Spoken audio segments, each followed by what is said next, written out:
Hello everyone, Brenton here from It's Hockey Night. We're going to review all of the first round from the draft and go through every pick and what I think of it. And yeah, let's jump straight in, shall we? One thing before we leave is I was actually thinking that the first round would only have 31 teams in it for the last time this year, but I wonder if they just go with 31 teams next year when Seattle comes in the league, because the Coyotes pick is voided. So I don't know whether they go 32 teams in the first round or if they void that and just go with 31 again. So yeah, a bit of an interesting fact. But let's jump straight in. No surprise to start off. Alex Lafreniere. Yeah. Alexis Lafreniere. Like, it was always going to happen. Like, we all knew it was going to happen. We all knew that the Rangers were going to pick him up. They did very, very well in the draft lottery. They got very lucky. It puts this team into overdrive when it comes to their rebuild, which has been very savvy. Not just with the luck that they've had, and yes, that does help. But at the same time, they have made some very savvy moves down the way. And they made another one later on in this draft, and we'll get to that. Then the Kings went in number 2, and they picked Byfield over Stutzler. Might regret that. They just might regret that one. Super happy about Byfield, by the way. Like, I mean, he's a very good player. Like, he's definitely a top 3 in this draft play. I mean, top 3 most drafts. This is a very deep draft. But Stutzler, I think, is the real deal. Honestly, like, I really think that we're looking back at this draft and just realizing how good he is. Byfield is tall and he's big, which I still think is a bit of an attractive nature in this NHL, even though it's starting to sort of phase out and you're looking at, instead of everyone needing to be 6'2", everyone's kind of needing to be 6 foot around that sort of mark to just be of an average body. So, but he could be an absolute beast. Also the highest ever black person to be drafted, highest position for a black person to be drafted in the NHL in number 2, beating out Evander Kane in 4, and I think there was another one, but I can't remember who that was, but definitely it was Evander Kane in 4. So I mean, what a stat that is.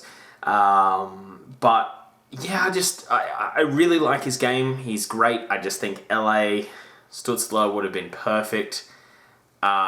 He's ready to play now, probably, especially if the DL doesn't get off the ground properly, especially with new outbreaks in Europe. I have a feeling that those leagues are going to start to feel the heat a little bit. So, yeah, I was a little bit...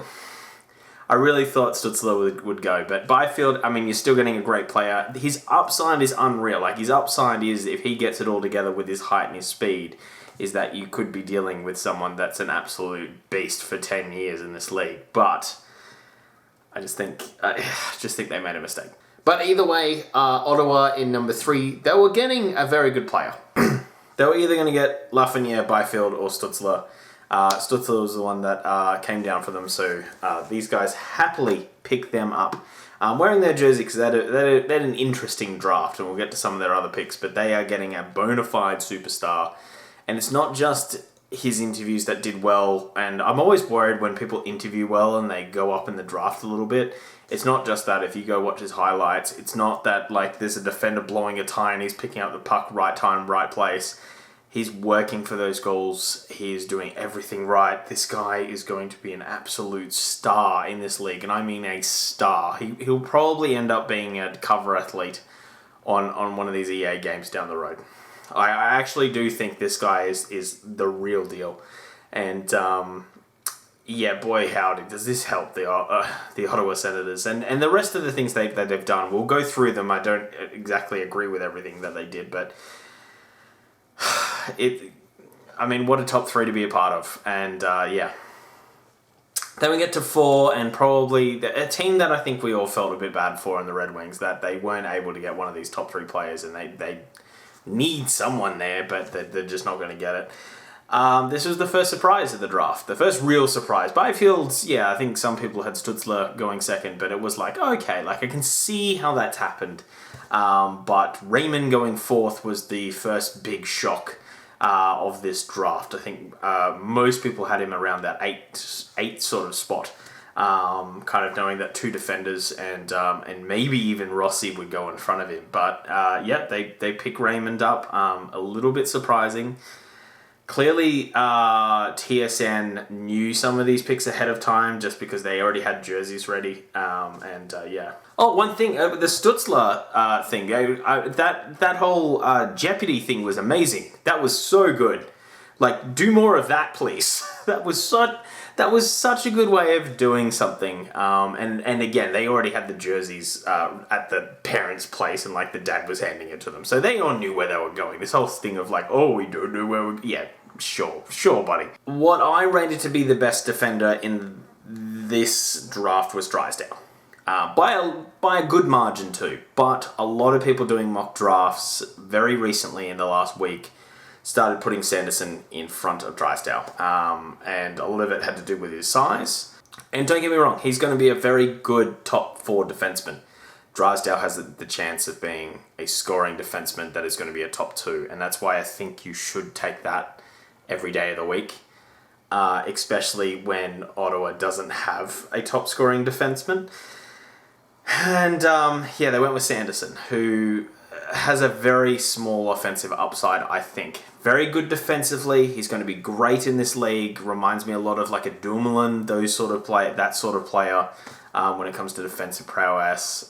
Maybe a more elite Ian Cole would be another name that comes to mind. Just very good, can be very good defensively. I just don't see how his offensive game's going to go. But he might end up being like an Adam Foote or something on those lines. In which case you're like, oh my god, we've really done well here. But they're getting a good defenseman. They're getting a very good defenseman that deserves to go in the top 10. I just don't think they got the best defenseman.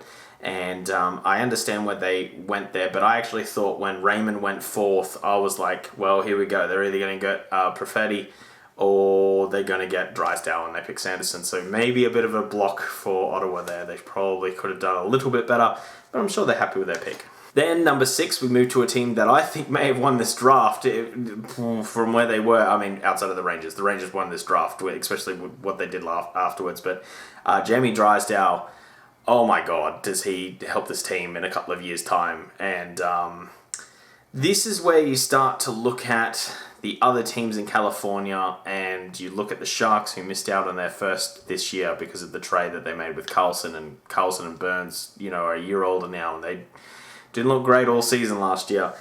You just looked at some of the other ones that have gone into this rebuild mode. They just picked up Byfield in LA. They've just picked up Drysdale in Anaheim. This is going to start to help this rebuild, and I feel like the Sharks are really in for some real tough times down the road when they come across these teams that are going to be rebuilt, because they are starting to draft very, very well. And the Ducks have some really good prospects in their pool right now. I think they're a team to not sleep on in a few years. I have a feeling just 1 year they're just going to be in the playoffs again, and we're just like, well, how did that happen? Just because they've really started to amass some talent. Then it came up to the Devils. Don't know how I feel about this one. I think some people gave it a bit of a pass because of more what happened next. But Holtz in 7. Just didn't have him there. I just really liked Rossi's game. He was the OHL MVP. Perfetti was also dropping down, and I thought, I actually thought for the Buffalo Sabres, I was like, and the Wild, I was like, kind of sucks that one of these teams aren't going to be able to get one of those players, because the Devils are going to pick one. And they pick Holtz. They're getting a really good wing that will be able to play with some of their stars that they do have already. In a year or two, but I just thought there were better players available. But I understand why they picked him. I actually probably would have gone Jack Quinn over Holtz if those other two weren't available, but they were, and that's why I'm like, And then we get to 8, and the Buffalo Sabres. Man, oh man, oh man, oh man. He could have really ran away with that Perfetti one. He dropped. Absolutely dropped, and Rossi was doubted to be top 5 for a while there, and he didn't do, and he dropped towards the end. But yeah, OHL again, MVP.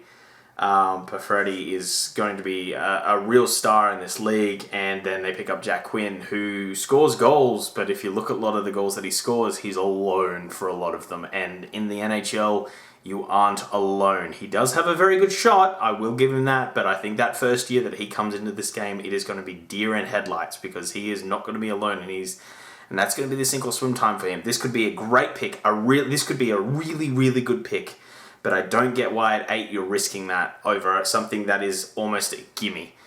I think this might be one that they look back at Buffalo and go, just add it to the list. Just add it to the list of the defenders that they've that have whiffed. And they might regret this one. They really might regret this one. I'm not saying he's a bad player, Quinn. There's work that needs to be done there, and I don't know what he's going to do at the NHL level. There's definitely skill there. There's a huge skill set. I'm just worried when you see that highlight reel of just alone goals. You're just like, that worries me a little bit. The Wild, number 9, are probably one of the luckier teams in this draft. They really wanted Rossi. They were hoping that he was going to drop to this level. Probably didn't think he would have. Perfetti being available as well would have been probably raised a few question marks. They just went with Rossi. And again, they're getting a great center. Probably will end up being a wing in this league, but we'll find out. Just a great talent all around. A huge amount of skill. Very likable too. I've been able to see a little bit more from him than some of the other players. It just seems weird that a player that was MVP on the same team as Quinn went below Quinn in the draft. So I thought that was a little bit odd. But, I watched a few Ottawa 76ers games, and, he looked really good and just super likable. You're going to really like the style that he plays in Minnesota, and I think definitely you're going to enjoy that. I think the size factor is probably going to end up being a winger down the road, but we'll see how that goes. The Jets as well, they got pretty lucky, and I think this is why we didn't see trades. I just have a feeling that when there was some picks around here that I think you may have seen a trade. A Winnipeg Jets maybe would have been interested in moving a pick if a lot of these players weren't available. Maybe if they weren't liking one of them. But when Perfetti has fallen that far, because he was projected in some list to go 4th, but I think I had him going 4th. And a few other things I saw 6th and 7th. So to see him at 10, you snap that up straight away. You don't entertain any trades. You're getting an elite talent, and he's going to be great as well for that team. Then the fun pick, Nashville. I get it. Last year, Rene, Saros, probably not going to be the guy. So they drafted a goalie, and Askarov. And that's the highest player drafted since Vasilevsky. Last time I checked, I think he's pretty good. But he's played in Russia. Looks like he will be talent. Looks like he's the real deal. You're just always worried about goalies, man. They're the most magic beans of magic beans. I mean, all of this is magic beans, but especially the further you go, it's just more magic beans. But goalies are just magic beans on top of magic beans. You're buying magic beans and then selling those magic beans for even magicer magic beans. And but I think it's a safe bet for a goalie as you can get, and thus I feel like it's worth an 11 pick for it. It might whiff, but there is a definite talent shift from that 10 to any player below that. Not a huge amount. There's some really good players that they picked up, but I just think they're another year away from breaking into the NHL. So that's why I don't mind this pick. Florida picks them off Lundell, who I actually thought was going to end up probably going to the Jets with everything that was all in that list in my mock draft. So Lundell, pretty good center, big body, big presence, plays like it as well. I think that's a player that's really going to help out this team, and that might be a player that he even plays next year. Could be wrong with that, but next season he might be in this lineup, which is a bit scary. Whether he'll be ready at a full level is another thing to look at. But I think he'll probably be the last of the players that are playing next year. Could be wrong with that, especially with all this whole COVID thing and whether teams put people in just for their development if those seasons end up stopping up north again. But I really like this pick. Then my mock draft, which had been so wrong for so long, and I mean, I did not, outside of first, I have not had a pick that is right. I mean, I wasn't very wrong, like it would just be, I just didn't get the order right. Pretty much from this point on, I had everyone, from the 12th pick to 1, I had them all on that bracket. I just had none of them right. And then I went on a bit of a roll. Seth Jarvis. I really like this player, although he reminds me a lot of Sebastian Aho, so I don't know how you're going to go with two little people. But very much like the skill that he has. He's a big skill game. They're going to love him. Obviously, they have a big analytics culture in Carolina. So this pick I very much enjoyed, and I have a feeling that the fans there in 2 years' time are going to very much enjoy having him on his team. He's just a fun player to watch. And then maybe one of the worst kept secrets, because like everyone, the reason why I had Dylan Holloway in 14 in my mock draft is if you looked at anyone else's mock draft, it had Dylan Holloway as 14th. So I was like, clearly everyone knows something, because like everyone else's was all over the shop. But the one thing everyone had in common was Dylan Holloway in this pick. And really enjoy this pick as well. I think he's going to be a very defensively responsible center down the road. So people are saying he'll move to a wing. I actually think Nuge or Dry will probably move to the wing, and he'll end up being your third line center down the way, and you'll have kind of a Crosby, Malkin, Stall light sort of situation in the fact that he's a bit smaller, but he definitely plays a high-end defensive game. I think he'll be great on the penalty kill. I actually think I think in a few years' time with the Oilers, he fixes a lot of problems at $925,000 a year, a lot of problems. So I actually really enjoyed this pick, and it made a lot of sense to me. So yeah, I think that's a huge one for them at 14 that can really change the way that this team looks in a few years' time. So really like Hollow. I really like this one. Then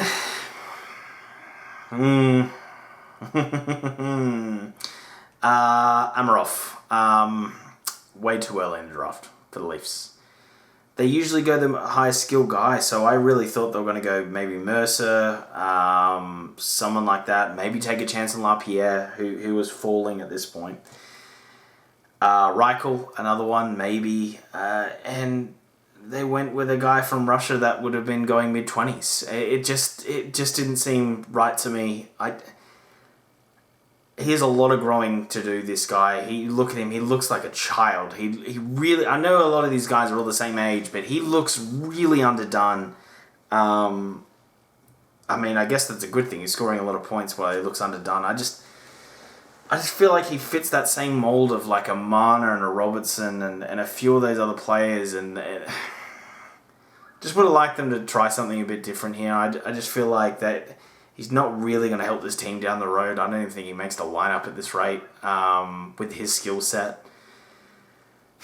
Unless they look to replace some of them with a cheaper option. But yeah, I just can't see him being an option down the line. And for Kapanen, I think that's probably Amarov's like max as being a Kapanen, and that's pretty much what they traded for him. So yeah, I'm less worried about this Penguins pick losing this pick if that's the player they were going to get. Because yeah, you're pretty much just, I think his upside is captain. Montreal, again, made it 3 from 4 with my mock draft, and they picked up, I think it's Goal or Ghoul, like it's, yeah, I've heard it said a few times, Caden, we're going to say Caden. Very handy defenseman. I actually didn't think that he was the third best defenseman in this draft. I think that defenseman's coming up. I had him at 4th best, but I had him going here just because I thought his skill set made sense for the Montreal Canadiens, so I picked him there. From here, I get nothing right. I'm pretty sure. I'll have to go through the tape. I may have got the 24th right. Maybe. But yeah, there was some things that no. Chicago stepped up a little bit. They reached a tiny reach. They didn't just skate a shoulder. They just it's not right in front of me. I'll just pluck that player from over there and Lucas Raquel. Handy winger. His line mate comes in the second round of the draft. I mean, I actually thought he was going to come in the first round, to be honest. But Petrikar, I think his name is.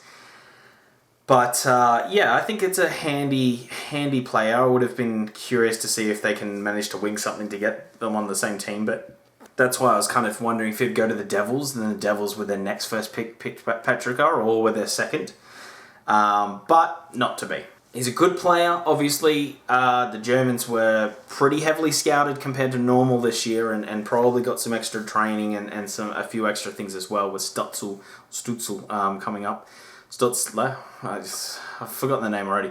How to say the name already. But yeah, it's a good player. A little bit of a risk here, just because there's not too many high-end talents in Germany. I know some people are going to be like, well, hang on a minute, there's this guy named Drysdale who just won MVP. But there's also like Gotch. So, not that I hate Gotch. I've got a Penguins jersey that says Gotch, but you know what I'm saying.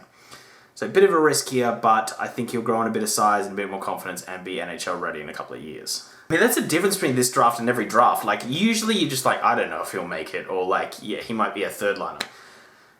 Most of this first round is probably going to be at least playing second line minutes for teams within a couple of years. Like, it is so deep. Like, it's such a good draft. And then the Devils made a really good pick, and I actually thought they were going to do something pretty special here and run away with it. They picked up Dawson Mercer, who I had going earlier than this. I had him. I think I had the Toronto Maple Leafs picking him up. But yeah, Mercer. A real good talent there. Really good. Came out very late in the year, doing well, and I just think bona fide star written all over him. May end up being about a Calgary kind of equal in this league, but boy, howdy, do teams need that. And with their first pick, a little bit risky, but they do get a good player in Holtz. I really thought with their next pick that they could have really run away with it. And then this happened. I have a trade to announce, and everyone kind of scooted a little bit forward, and we went, oh boy, and then it was a pretty boring trade. So Calgary Flames clearly wanted a certain player and knew that he was not going, especially with some of the picks that some people have made it, and also I don't think they had any idea of what was to come with some of the other picks. Because things got funky after this pick, but the Rangers moved up in the draft, trading away their first to knock them back 3 places, and their third round pick, and giving that to Calgary, which is savvy from Calgary, because if you really like one player, and at that point you only like one player, and you want to get him, you just picked yourself a 12.5% chance of getting an NHL player that can play 200 games or more. For free. Like, if you were already going to do this, genius. They weren't done yet with their 12.5%, but yeah. And they picked up Braden Schneider in the Rangers, and that's the guy I had as the third best defenseman. I think when all said and done, he'll probably end up being the second defenseman from this draft. Really good. Again, lacks an offensive upside, but a very good defender. Has a pretty good shot putt, so I think he'll be able to get there. But either way, he'll be a stable defenseman for this team for a long time to come. Boy, howdy, the Rangers are going to be good in a few years. It's scary. It's actually freaking me out a little bit. I don't think I'm going to sleep tonight just knowing how good the Rangers are going to be. And the Penguins are in that division. And this is where I thought the Devils were just going to take a risk here. I really thought they were going to take a risk. And I was just going to be like, holy wow, the Devils are back here. The Devils are... this... with the 2 players and the player I thought they were going to get, I actually thought this was going to fast-track the Devils a little bit. I thought they were going to pick LaPierre. Yep, he has injury concerns. Yep, he has problems with his neck, but he's back playing. You can see the medical notes. Yeah, you can't have your doctors touch him because of COVID, but you know what? You've drafted 2 really good players, and you made your safe bets before. Holt's a little bit risky, but Mercer's a great fit for this team, and yeah, you might want 3 forwards, but if you get 3 forwards, you get 3 forwards. You can sign defenders later, right? Like, you can do other things in this league. And I always think sometimes it's better to pick the player that could be a real difference maker and maybe a top 10 pick. When you look back at this, probably could have gone in the top 10 if he wasn't injured in LaPierre. And instead, they picked up Mukhamadullin. I think that's how you say his name. Which is a defenseman from Russia, 6'4". I don't like the way he skates. I really don't like the way he skates. I actually had no idea who he was until he was obviously drafted. I watched some videos on him, and then it was 1 or 2 times I said, "Who's that?" And then I had a look, and it was on one of my spreadsheets for like who I thought might go where, but like he was deep in the second round, so I definitely had that wrong. But I just thought, now's not the time to play it safe. Now's the time to go get LaPierre. Now's the time for Devils fans to be like, you know what? We picked up 2 really good players and we took a risk. We took a risk on a player that might have a huge upside. And just to get this, you're just like, really could have stolen one there. And I know you need defense. I get it. You need defense. But like, sometimes you got to call an audible from the plan and just go, you know what? We can get the best player available here and deal with this later. And then I wasn't done saying who anymore because, well, the Blue Jackets... I'm starting to think that whole, like, keeping Panarin and getting Duchesne to win a round and everyone clapping their hands and be like, oh, how brave they were for just saying, F this and giving it a try and winning a playoff round. How brave... I'm starting to think that it's more just the symptoms of a madman behind the helm of this team, because Chikrinov, I think that's how you say his name, Chikrinov. They could have got him in the second round. Like, when do they pick in the second round? Let's take a look. When do they pick? Or do they not have a second round pick? Oh, right. So they don't have a second round pick. Okay. They could have traded something to get into the second round and pick this player up and go with someone else. Or just drop in the draft if you could. I mean, we just saw an example of a team that was happy to move up. It just seemed really weird to go with that one. And even if they drop a couple of positions, you might be able to sell that one off and drop a few more positions and just go down that route and get something for free if you're going to take this guy. Because I don't think there was any real talk of anyone else doing anything. But yeah, I don't know what this team is. I don't know what this team's trying to be. They picked up Max Domi today in a deal. I don't think anyone knows what they're trying to do. Sorry, Columbus Blue Jackets fans. I don't think things are going to be better there anytime soon. Then the Capitals got on the phone. Called up Calgary Flames, who again was like, you know what, our player's not going to get picked for a few goes. We could drop a little bit more if someone wants to give us 12.5% at getting a 200 or more gamer in the NHL. And the Capitals called and they said, why is no one taking this LaPierre dude? We'll take a risk. Last time a player dropped and they took a risk on was Kuznetsov because he was Russian. So I think that worked out pretty well. So they picked up LaPierre, and yeah, this may help this team so much down the road to have a player like this in this lineup if he does end up being a top 10 player. If they whiff on it, they whiff on it. But I feel like a lot of internet, like the people in forums, things like that, don't mind people taking a risk if there's a really high upside to it. That makes sense. That is clear and makes sense, not just because you're trying to tell us that Jack Johnson is a top 4 defenseman. I really think... they might have just... When Ovechkin retires and a few other things happen, they've now got this already. Like, they've started in that motion, and you're looking at the Penguins, who, were roughly... I mean, Ovi and Crosby were drafted almost the same year, and both teams are gonna be going through the same decline very shortly, just with their aging teams. And you look at, like, this really does help them out when they go to start that rebuild, because they've already got a big piece there. As long as they can keep retooling, it means that rebuild's 1 or 2 years. It's not 10 or whatever the hell Buffalo's doing right now. Pick 23, the Philadelphia Flyers. Boo. Boo. They picked a 6'2", like nearly 200-pound winger. So it's just like the most Flyers pick ever. They've been the Broad Street Bullies in like 40 years, but it's like, we're still kind of a little bit the Broad Street Bullies. Oh, it's so funny.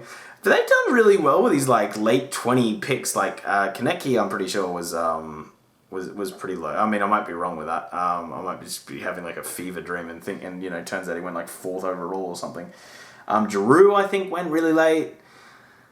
Yeah, they seem to do really well, so I just trust them. I'm like, okay, if he went in the 20s and the Flyers picked him, it's probably something. So yeah. And then the Calgary Flames traded... No, they didn't. They picked up Connor Zary, who clearly they wanted. I picked that they would pick up... no, I didn't pick that they would pick this player. I can't remember who I said that they would pick. But yeah, they clearly wanted him. One of these players that I liked for no reason. And every draft I always like someone in the 20s for no reason. Last year it was Ty Smith. Don't know why. I think he'll be good, but I can't tell you why I loved him. But yeah, I really like Zary. I really do. I just think he's great, but I couldn't put my finger on why. So yeah, good pick. This is where you start to get into a little bit of like, this is where you start to get into real magic beans. Even though there's some players here that were pretty good, that probably should have gone earlier, that fell a lot for no reason. Justin Barron, I don't know very much about him. I saw some highlights, but not enough to make an opinion on him.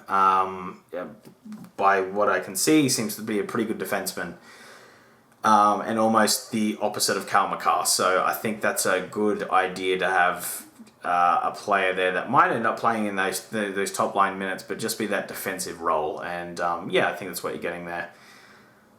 This was a player that I thought would go in the first round in 26th pick, but a lot of people are saying do not pick him. I think Elite Prospects said that, and there was a few others as well that said do not draft this person, and that is Jake Neighbours. Apparently, his upside's like he may be a third liner, so you just don't pick him in the first round, especially when the next pick is available, who I really liked. I actually thought this guy was going to go like 20th, but probably could have gone a little bit higher.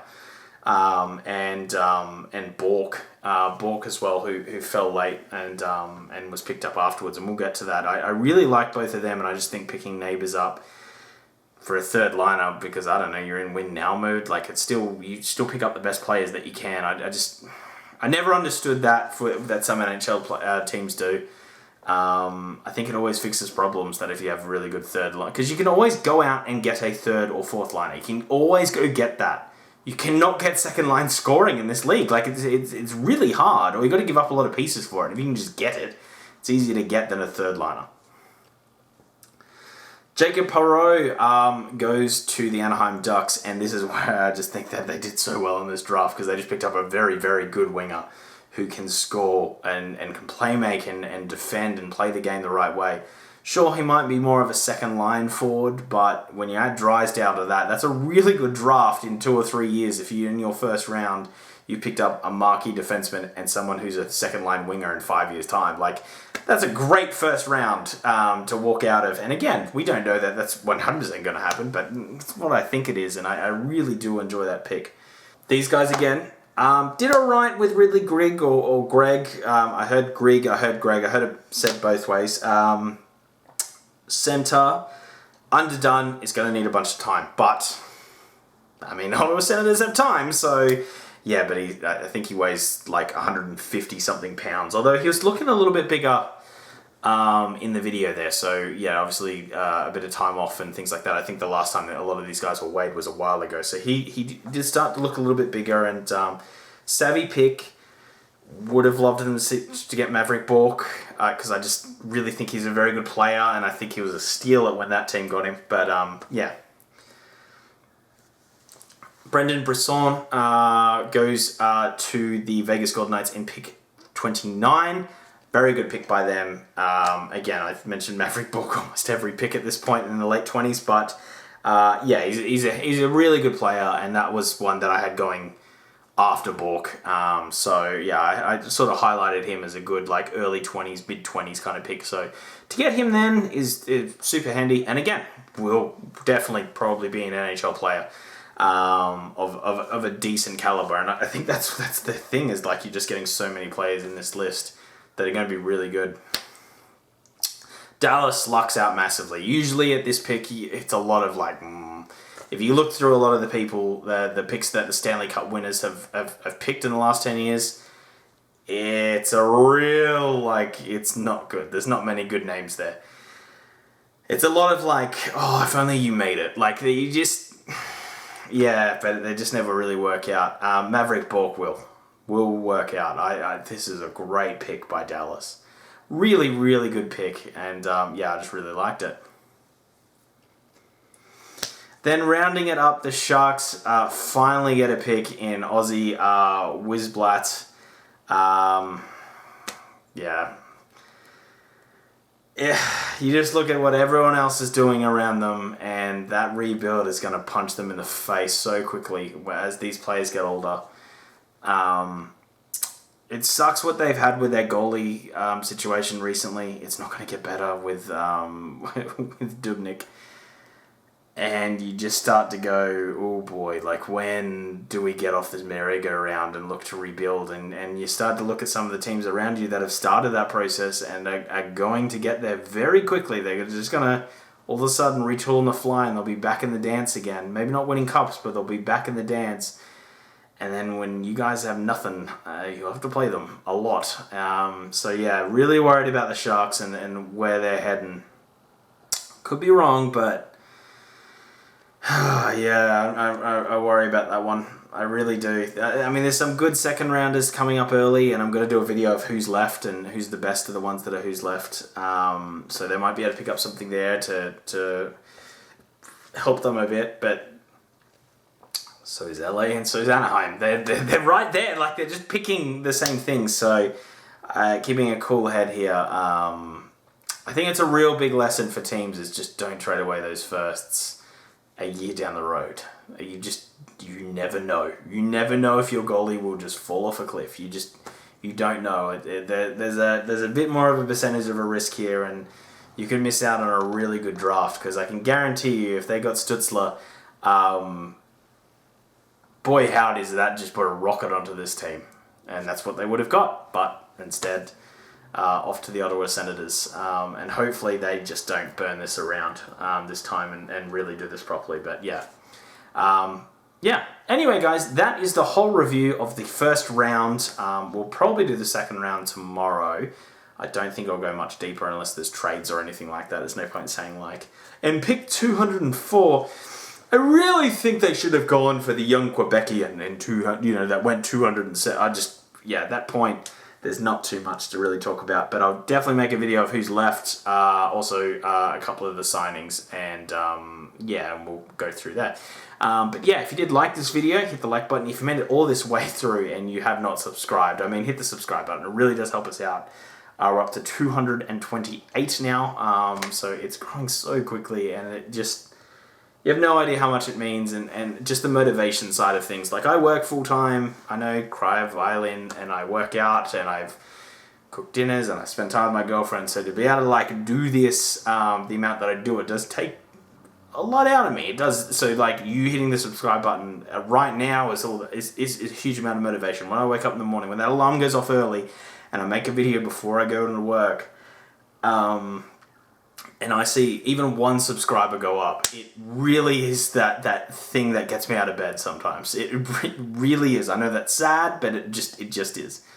Comment down below, who do you think was a big winner in the draft? Is there a player that you like that's left? Is there a team that you think did something really dumb? Is that team the Columbus Blue Jackets?